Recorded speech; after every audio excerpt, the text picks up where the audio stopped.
We are in Algebra 2 / Pre-Calculus. We're doing a review of Algebra 2 in Pre-Calculus. So we're doing the last unit in Pre-Calculus, Unit 9, and we're doing that in Pre-Calculus. So that's why it says at the very top of our notes, Algebra 2. Today we're talking about the Pythagorean Identity. So, of course, we had a warm-up on the Pythagorean theorem, seeing if you can apply it to find the length of the hypotenuse with weird legs. But let's just go ahead and take our notes again. So if we have a right triangle, it does have to be a right triangle, otherwise you have to use something like sine law or cosine law with legs A and B. So I labeled our legs A and B. Again, the legs are the sides that are adjacent to that 90-degree angle. That's how you can figure out the legs. It's also the two smallest lengths. And the hypotenuse is C, so the longest length is C. Then what is the formula for Pythagorean theorem? There it is. I don't know what I'm writing down. A squared plus B squared is equal to C squared. Have it in our notes just in case we need it.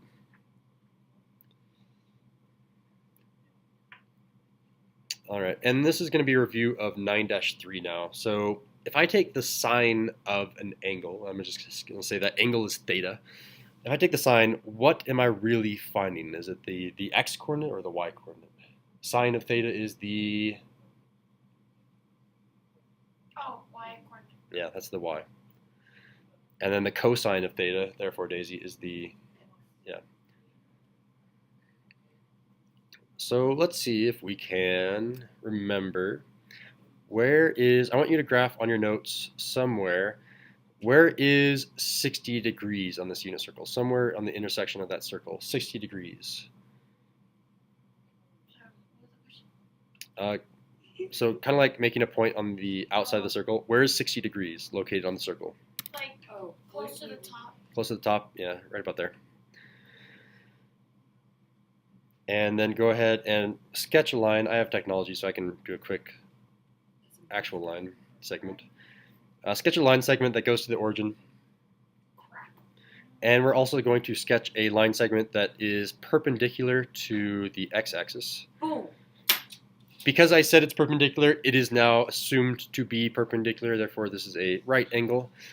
And that was the video yesterday. It was like, I say it is perpendicular, therefore it is so. I say that I can go past infinity, therefore I am past infinity. That's how math works. I guess that's called inaccessible omega or something. Close, it's just an axiom. Axiom is, I say this and it is believed to be true. We have a right triangle. Hey! A right triangle. We know a theorem that goes with a right triangle. No, I don't. A right triangle, we can use the Pythagorean theorem. What? So this length here, would you agree that this is the height of the triangle? Yeah. So can we say that that's like the y coordinate? If I go that distance, that's how far I've gone in the y direction? Yeah, sure. Okay, okay. What about this distance? Yeah, yeah. In terms of our letters up here, it's how far I've gone in the x direction, right? Yeah. And that means that this position right here is x comma y. This is all review so far. We haven't hit anything new. But here is the cool connection, is that we know that y is the same thing as sine of theta.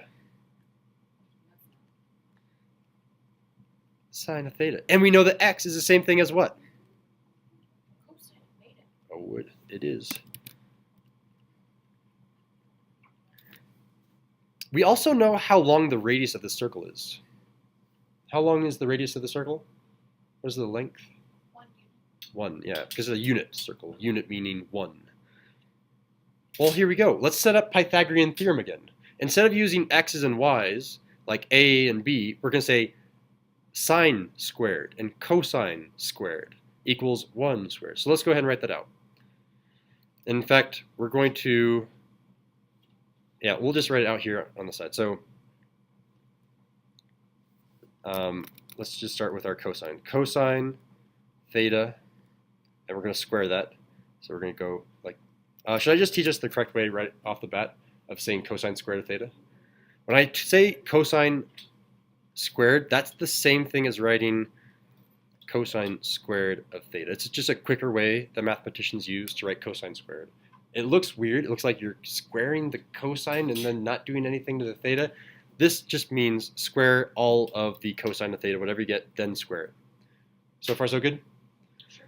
So that means our equation becomes cosine squared theta plus what? Plus sine squared of theta equals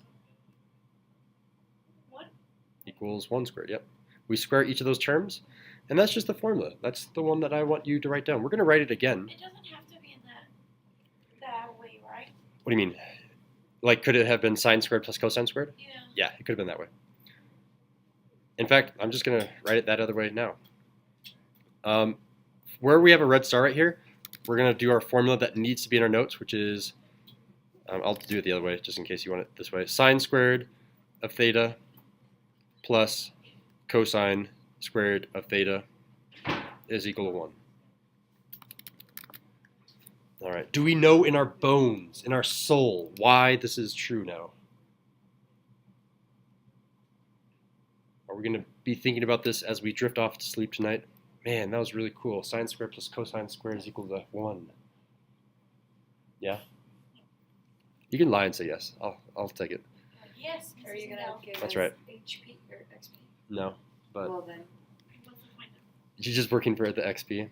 I thought we were just dedicated students is all. I'm joking. That's like Me too. 1/3. 1/3 of the reason I try is for the XP. Yeah, so that's the formula, right? That's what this whole lesson was about. The Pythagorean identity in terms of trigonometry. By the way, all of Unit 9 is trigonometry. So Pythagorean identity for trigonometry is this. Sine squared theta plus cosine squared theta equals to 1. And we can use that to solve problems. And here I go. Here's a problem. So we have an angle. We're going to call that angle theta. It's located in quadrant 3. If I have 4 quadrants, top right, top left, bottom right, where's quadrant 3? Bottom left. Yeah, there's quadrant 3. Quadrant 3 is right there. Quadrant IV. Quadrant 4 is there. Quadrant 1 and quadrant 2, just in case you need a little bit of review. So we're in quadrant 3. That's going to be important as the very last step for this problem, so just keep in the back of our mind, hey, that's important.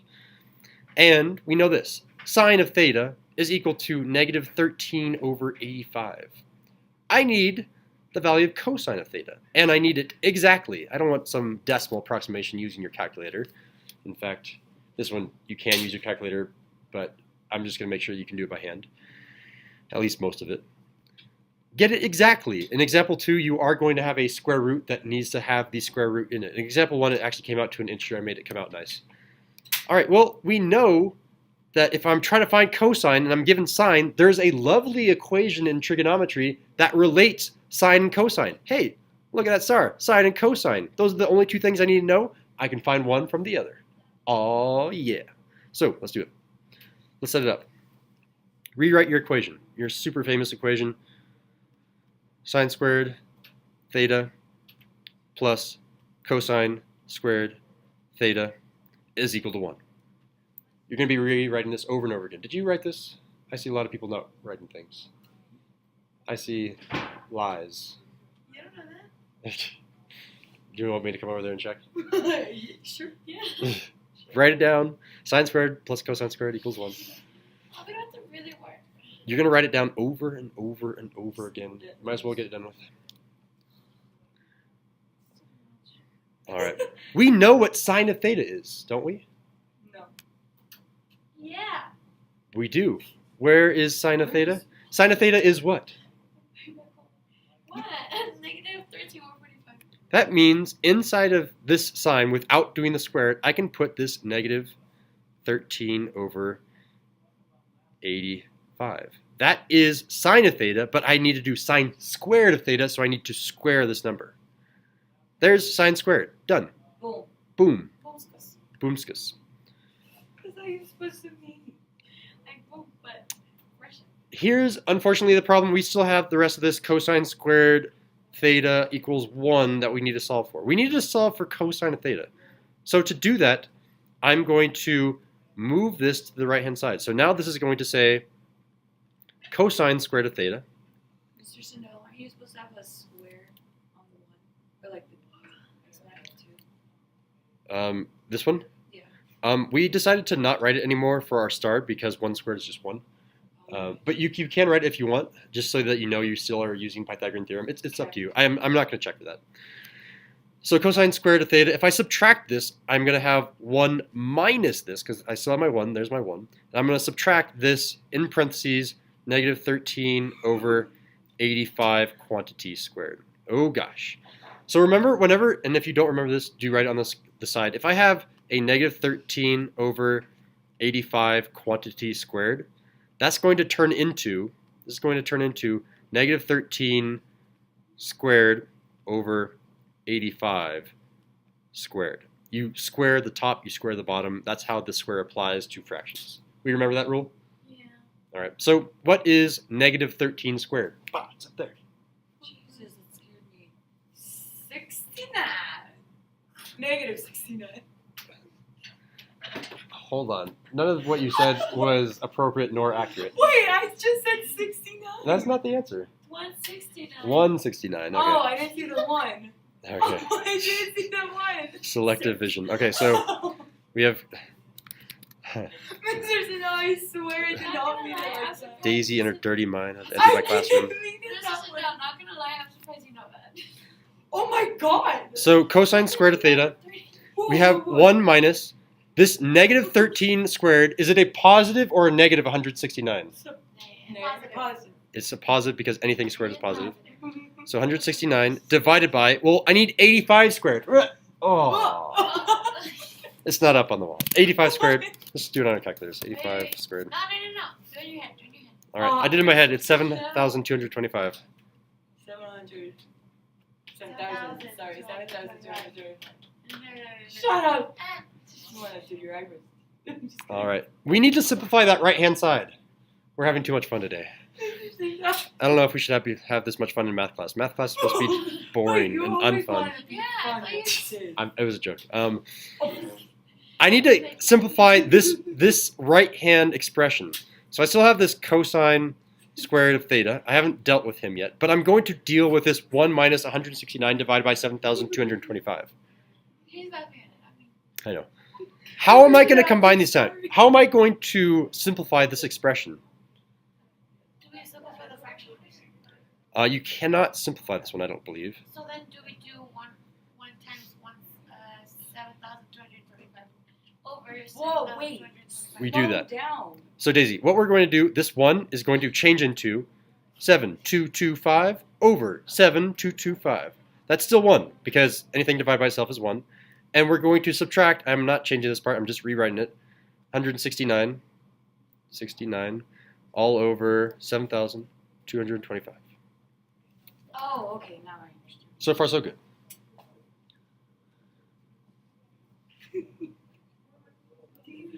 I just said it so casually. I didn't mean it like that. Sure you didn't. Mr. Sandel, I'm going to leave your class right now. I swear. 7,225 minus 69. This one you should be able to do in your head. Oh, how can we do this? Okay, so Wait, okay. Here, I'll do the 7 part. No. 7,000. 1,000. Well, 225 minus 169. We need to do that one. That would be. Okay, so first put 4. No. Take off 7. Take off 7. What's going on? Put 4. What? 5. But before 5. Before 4. So it'd be 5, 4. And then it would be 0, 7. 7,054? What do you think, Daisy? Can we check the calculator? We can check with the calculator, yeah. 7,225 minus 169, 7,056. 5. Oh, it's supposed to be 6 instead of 4, my bad. Yeah, it's okay. Yeah, they said that. No, I didn't even do it. So you can't say anything. Yeah, they can. So it's 7,056 over 7,225. That's still equal to cosine squared of Mr. Sandel, theta. this is a lot of work. I know. Why? Because you need to show me that you know how to use this property right here. Do we really We have to, though? Yes, Why? because that's it. So Is this gonna be on the test and quiz, yes, both. what about this? By the way, this was not going to be on the SAT. Well then. Almost everything in pre-calculus, almost everything in this class is not going to be on the SAT. There's going to be like maybe 10, 20% in this class that's going to be on the SAT. Then why are we studying this? Why do you study for the SAT? Why do you do anything? No. What's the Because definition of good? Humans have to have something to do to actually live.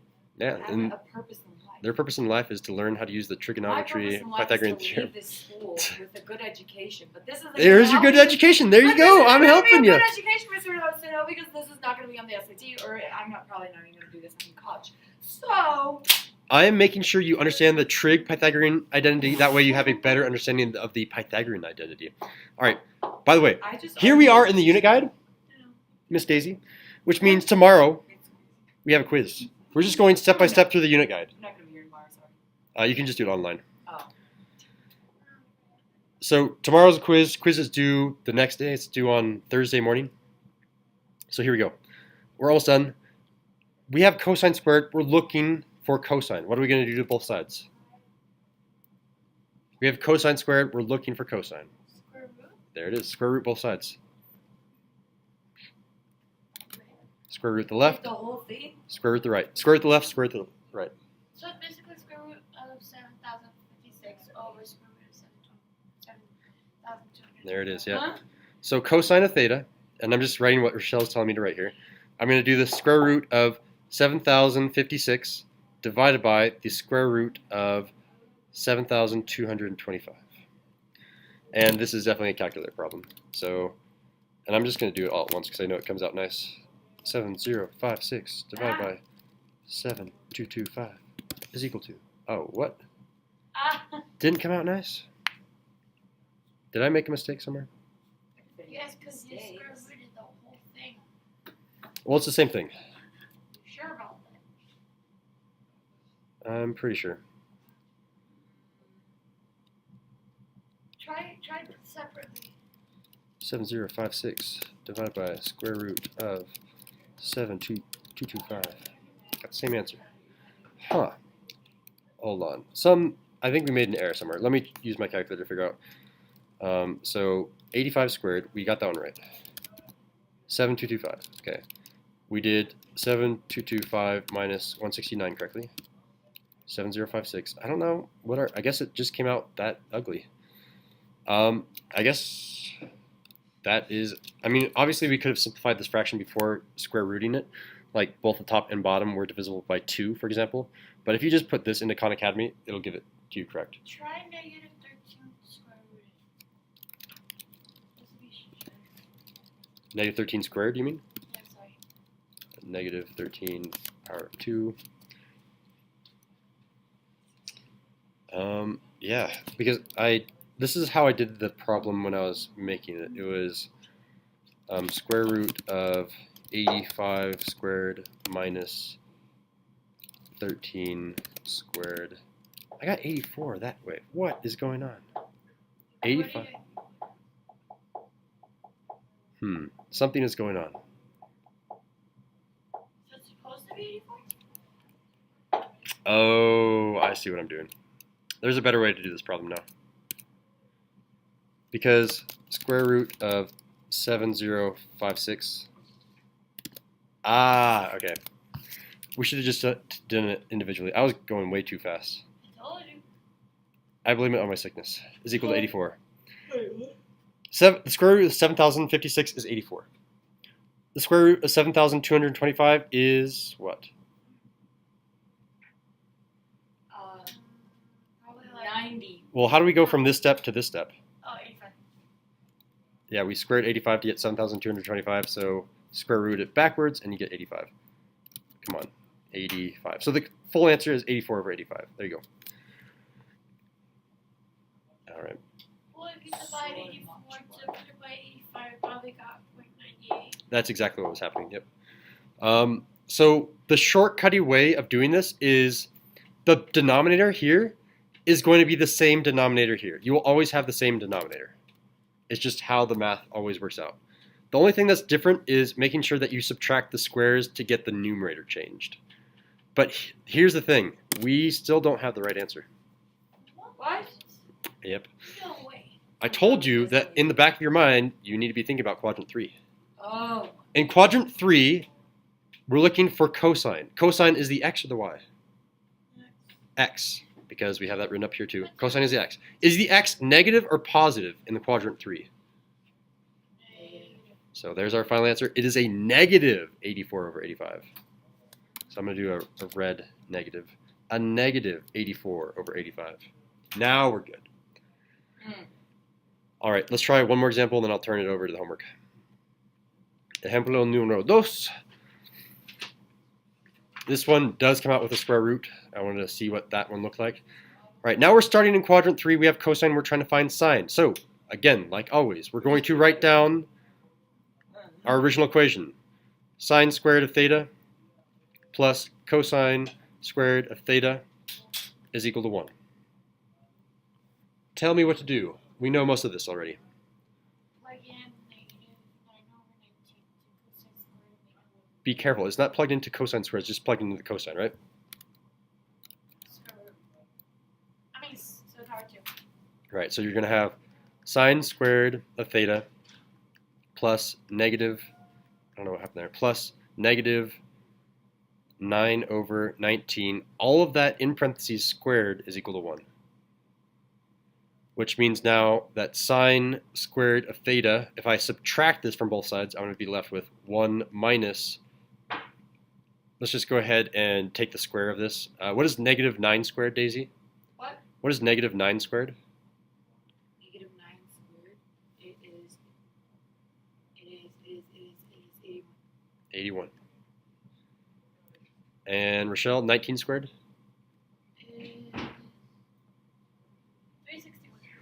361. So there's that fraction when I took the square. I'm going to put parentheses around it just to show you that the negative went away, and I'm having that other negative from subtracting it from the other side. So far, so good. Wait. Okay, so so that negative is being added to the other side, right? Because we wanted to subtract this thing from both sides. So we subtracted it on the right. And because the negative is in parentheses, it's going with it. So then we squared it, and then this negative turned into a positive because anything squared is positive. All right, so now I need to do 1 minus 81 over 361. So again, and Daisy, you can do this for us. What is this 1 going to turn into? What? I'm sorry, I'm lost. This 1, we need to subtract fractions, so I need like denominators. What is this 1 going to turn into? Something with this number? 361 over 361. There it is, 361 over 361. And that still means I'm subtracting 81 over 361 from that. 361. And that's still being equal to sine squared of theta. Nice. All right, this is an easier one. 361 minus 81 is 280. Is what? 280. Okay, I thought you said 380. Yep. So we have 280 divided by 361 is equal to sine squared of theta. And Daisy, what are we going to do now? We're trying to solve for sine. Oh, we're going to square root it. We are going to square root it, yep. So square root of this, square root of this, and I am left with sine, which is what we wanted because remember the problem was asking what is sine of that angle, and express your answer exactly. So sine is equal to square root of 280 all over square root of 361. But we know what the square root of 361 is going to be. It's always going to be whatever they gave us, right? 19. So we're just going to put over 19 right away. All right. And you put that in Khan Academy, you're done. Wait, you forgot to put a negative. Oh, that's right. That's a teacher error. Log it. Yeah. And why do I have to do a negative, Rochelle? Because it's quadrant 3. And sine is the Y-axis. Y-coordinate. y-coordinate. And the y-coordinate is always... Negative on the quadrant 3. There it is. Daisy, did you get all that? Mm-hmm. Perfect. So my full answer, adding that negative, you might not have to add it, but in this case you did. It is negative 200, square root of 280 over 19. Very good, Rochelle. All right, that's it. Any questions? Yeah? Yes? Oh. Okay.